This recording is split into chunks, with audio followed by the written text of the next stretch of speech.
Hi, and welcome to another segment of Out and Informed on therapycable.com. This is the program that's all about issues pertaining to the LGBT community.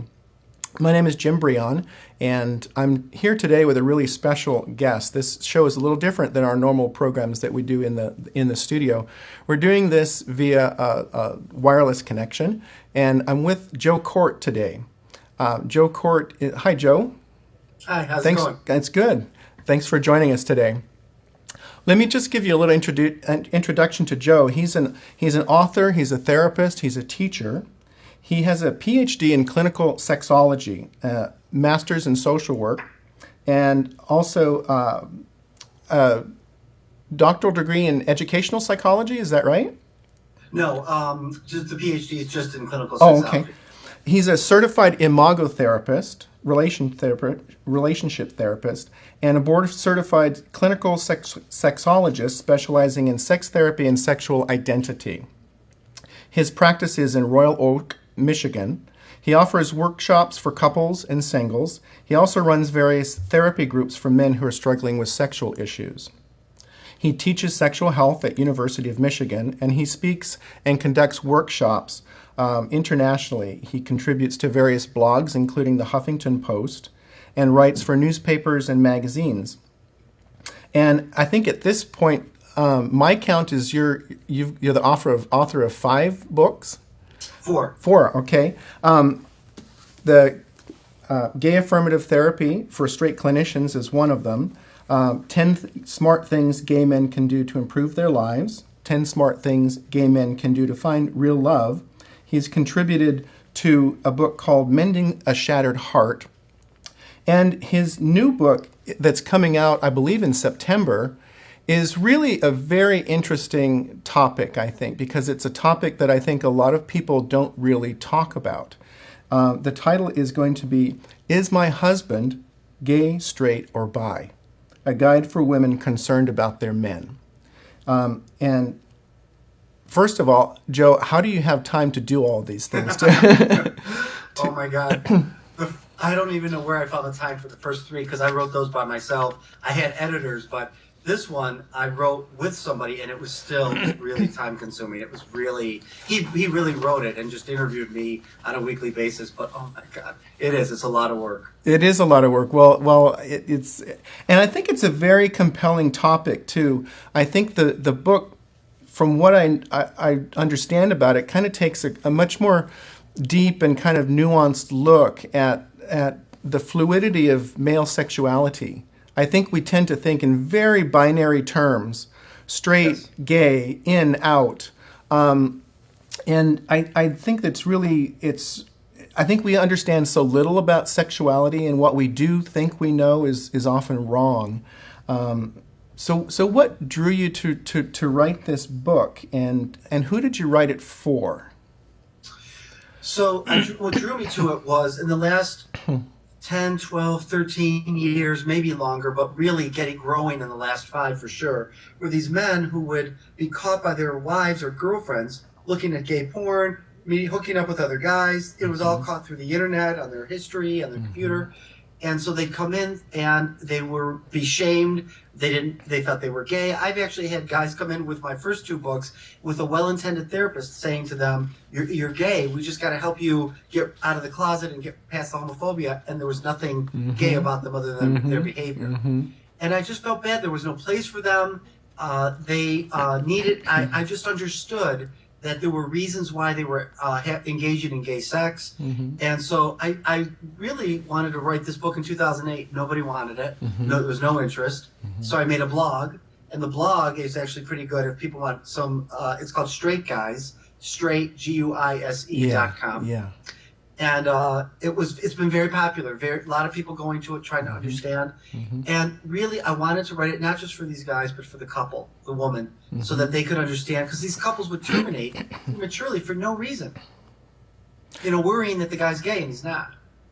Yeah, and I think that's really interesting that you mention that, because I think that in our minds we think that I think we understand that a lot of gay men don't come out and get married because of all different kinds of reasons, and I'd like to talk about some of those reasons, but also go a little deeper and talk about some of the dynamics of these relationships.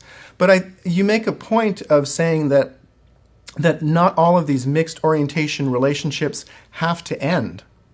And I think it's really an interesting idea to ponder that people can have a relationship where they negotiate, you know, their roles in the relationship. So I wonder if you could just kind of speak to some of those different points.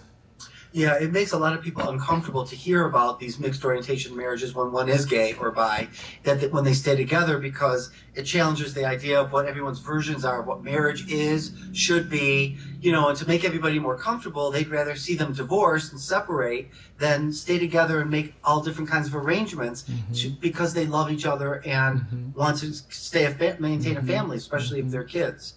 So, I'm sorry, I forgot your question.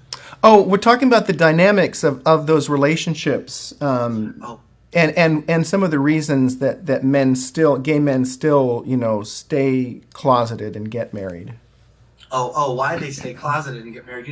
This is what people don't understand, and and gay men won't understand this either. I have to teach this. They don't think of their gayness as an identity. It's a sexual fetish. It's a kink. It's just sex. It's something that, like anything else that's sexual, you think you can just put it aside and go on with your life. But what happens is, over time, your identity starts becoming compelling, thrusting forward, and then now they're left with, okay, I am a gay man. It's not just gay sex. One of the things I get criticized a lot, I have to be honest, is that the men that I talk about who have gay sex that are straight, that I'm keeping gay men closeted, because a lot of gay men who are closeted think they're straight. And what gay men don't understand is, I'm talking about two different men. If you're a gay man and you're in the closet, your trajectory is you're going to come out gay eventually in your identity. If you're a straight man having gay sex, you're going to stay a straight man because he's in the closet, but his gay sex, not his gay identity. Yeah, it's really very subtle, and I think that it's really important to look deeper at these issues to try to Very. understand them, especially as clinicians. And how do you think that we can best help men who are questioning their identity, and maybe that are in these types of relationships? I have four questions that I ask my clients to help distinguish. They're not scientifically based, they're just clinical. Over the years, I came up with these. The first thing I ask is there youthful noticing? Meaning, every gay bisexual man will say, I didn't know that it was gay back then because kids aren't taught that. There's no permission to explore anything other than heterosexuality, right? So, but if they look back, I'm gay. I look back, I remember being in Boy Scouts and, showering with other boys in fourth grade and mesmerized by seeing all these naked kids and, a crush on Billy who was in my sixth grade class. But a straight guy has no youthful noticing. He'll be having gay sex and you'll say, any childhood memories? Nothing. There's no crushes. There's no, yeah, that's probably what that was. Nothing. So that's one thing I ask. The second thing I look for is homophobia. Most gay closeted and bi-closeted gay men are very homophobic, and research shows us they're the worst. I don't even like being around them because they're mean. Um, and then, but straight men don't have any homophobia. The gay men won't even make it to my office because I'm too gay for them. The third thing I talk about is the beach test, I call it, where if you're on a beach, are you distracted by men, women? Where do your eyes land? And what are you most drawn to? So for me, as a gay man, the women are in the way, right? I'm looking at the men. Straight men having gay sex will say, I'm looking at the women. They're not looking at men. They're not attracted to men. And the fourth thing I ask them is, who do you want to wake up next to in the morning? Straight men will always say opposite sex. Straight gay men and bisexual men will say men. Or if a bi man will say a man or a woman. Wow, that's really interesting. Is it always better for a gay man to come out? Not always. And I've had to learn that. So as an earlier, younger gay therapist, I would we have a lot of Arab Americans here in Michigan in Dearborn, and African American in Detroit. And I would push them to come out. The research shows you're going to lead a life of depression. You have to come out, not understanding cultural differences. That for these men, Asian Americans, they're going to live a life of depression by coming out. Wow. And so I probably injured quite a few people. I remember them dropping out of therapy, crying in my office, not understanding. And today, as a more mature therapist, I realize, no, for some men, coming out of the closet is the worst thing that could happen. Yeah, I think that cultural awareness piece is really important, and it's something that we overlook sometimes because we get sort of like tunnel vision theoretically or wherever we're coming from. Totally.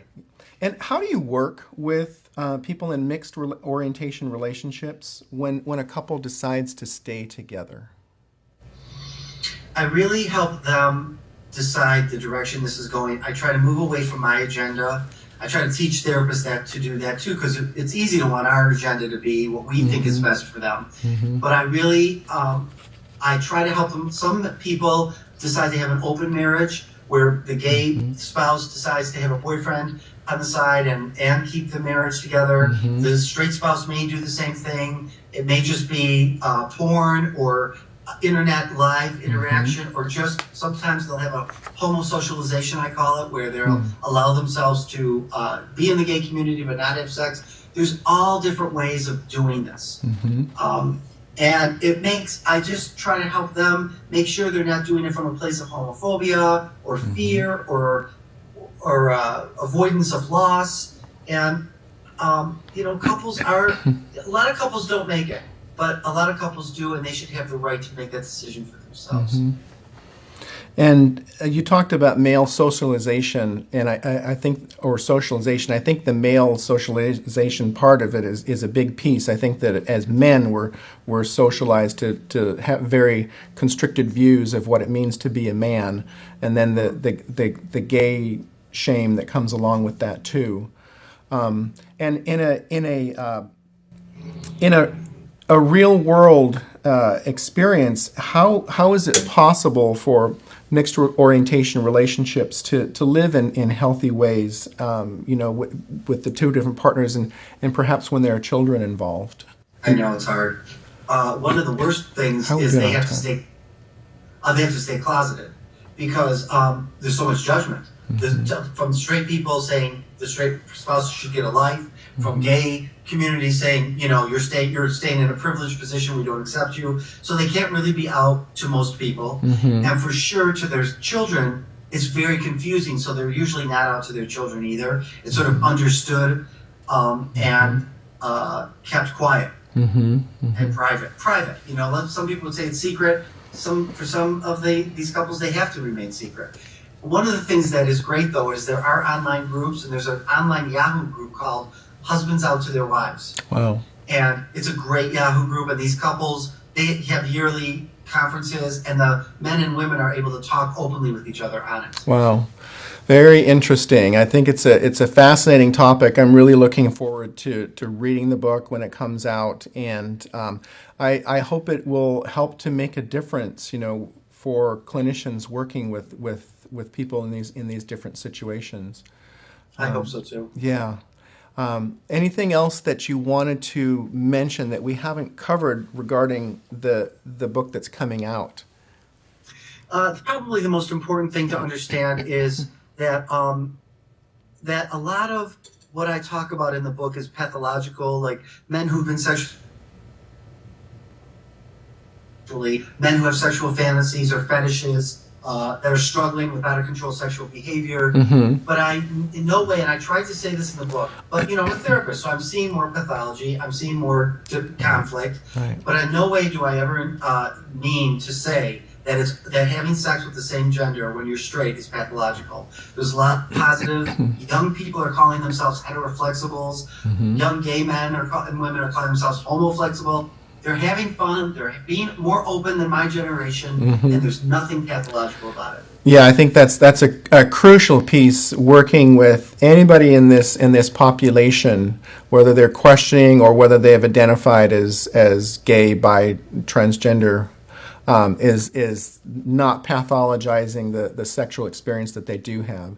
I think, Totally. yeah, I think it becomes problematic when it becomes compulsive and it starts interfering with their lives. But I think if we could come to a place where we can affirm everybody for who they are and let people just experience themselves openly without all of the shame and the pathologizing, I think it'd be a much different world. Totally. Well, Joe, thanks very much for kind of giving us an introduction to the book. And is there a website where people can find out more? They can go to my website, joekort.com, and then there's a link from the book to Amazon or to the Okay. actual publisher, and they can read more about it. And I would love to get feedback. Anybody who reads it that has whatever differences they have with me or support of what I said, it would be great to hear from them. Right. Yeah, and also it'd be great to have some feedback on this program too. So if people, I always encourage people to comment here, and they can reach us through the website or through my website, which is or my email, which is james@bodymindcounselor.com.